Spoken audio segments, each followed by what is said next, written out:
Yo, what's up guys? This is John coming at you from Hawaiian Motors, and as you can see, this is a wet season.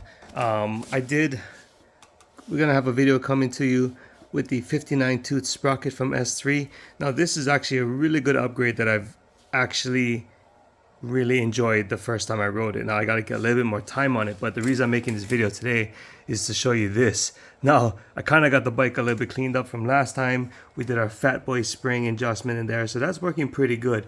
But as you guys know, the electric motions aren't that good with the mud control, and because that little flap that they had here, I mean, really wouldn't stop the mud from caking into this triangular pocket here.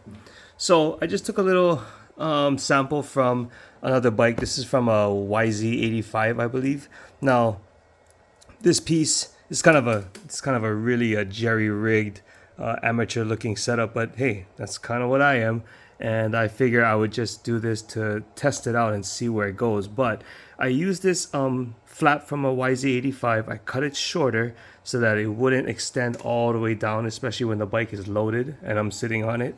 I did cut some reliefs over here so that the flap could flex a bit more because it wasn't getting the angle that I needed. And I just set up a little piece of ABS here, and I mounted it to the ABS, and then I mounted the ABS straight into my subframe, the plastic subframe. Now, I'm not sure if these screws are long enough. They're not long that they're sticking in to touch any wires, so that's safe there. I just wonder if it's gonna be solid enough, and it seems pretty solid to withstand the mud. Now the whole goal is to just keep the mud out of this pocket. And on other dirt bikes, I mean, it's pretty much the same thing, you know, it's just real close. I think whatever mud gets lodged in here will just go through, hopefully. And I probably will have to clean it out a bit as well.